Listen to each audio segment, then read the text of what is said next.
हरियाणा मंत्रिमंडल की बैठक मुख्यमंत्री मनोहर लाल की अध्यक्षता में बुधवार को चंडीगढ़ में हुई। इस बैठक में कई महत्वपूर्ण मुद्दों पर निर्णय लिए गए। बैठक के बाद शिक्षा मंत्री कंवर पाल ने मंत्रिमंडल की बैठक में लिए गए निर्णयों के बारे में जानकारी देते हुए बताया कि हरियाणा विधानसभा का बजट सत्र आगामी 5 मार्च को दोपहर 2 बजे शुरू होगा। कैबिनेट में जो निर्णय लिए गए, सबसे पहले तो जो बजट सेशन है वो 5 मार्च से शुरू होगा।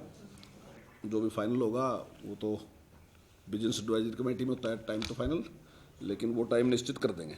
और दूसरा हमने एक निर्णय और बड़ा महत्वपूर्ण दिया है कि जो हमारे ओलंपिक खिलाड़ी हैं उनके लिए हमने निर्णय लिया कि जो भी उसमें सेलेक्ट होते हैं ओलंपिक में जाने के लिए, तो उनको 5 लाख रुपए हम तैयारी के लिए देंगे। पहले तो उनको किसी प्रकार का कोई किट या और चाहिए तो तैयारी के लिए, तो उनको 5 लाख रुपए का हमने एक प्रावधान रखा है कि हम 5 लाख रुपए उनको एडवांस देंगे।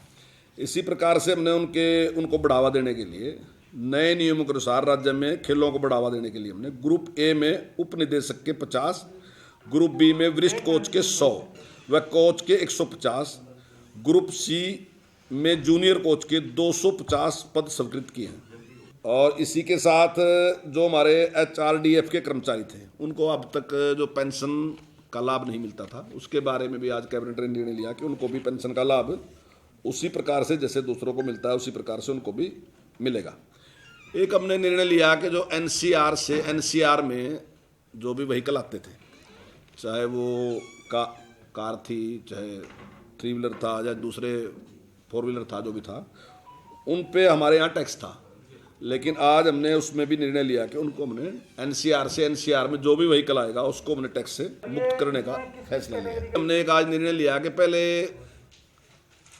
जैसे कोई भी व्यक्ति सड़क बनाने के लिए या दूसरे अन्य कोई सरकारी कार्य था उसके लिए अपनी इच्छा से भूमि दे देता था, लेकिन बाद में टाइम बाय टाइम, मतलब मेरे बाबा जी ने कोई ज़मीन दी और उसके बाद अब आके मैंने केस कर दिया कि भाई मेरे को तो उस टाइम कोई उसके लिए मुआवजा नहीं मिला था, तो उसका हमने एक प्रावधान कर दिया कि अब वो इस प्रकार का केस करके हमारे से इस प्रकार का मुआवजा सरकार से नहीं ले सकता।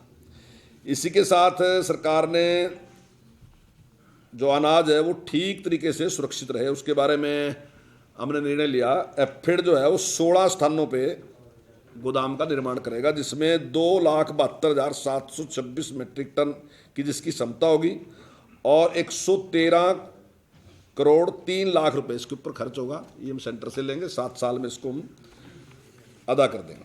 इसके साथ जो पहले एक निर्णय था, जो टोल लेते थे, तो जो राज्य सरकार की सड़कें हैं जहाँ हमारे छोटे टोल थे, उन पे सड़क की रिपेयर की कोई जिम्मेदारी नहीं थी। तो आज हमने निर्णय लिया उसमें कि जो टोल लेगा उसकी जिम्मेदारी सड़क की रिपेयर की भी उसकी भी रहेगी।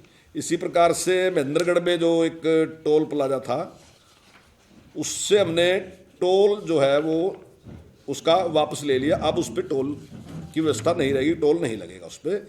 महेंद्रगढ़ में अटेली खेड़ी रोड पर एक टोल पॉइंट था, उससे हमने टोल आज से हटा दिया।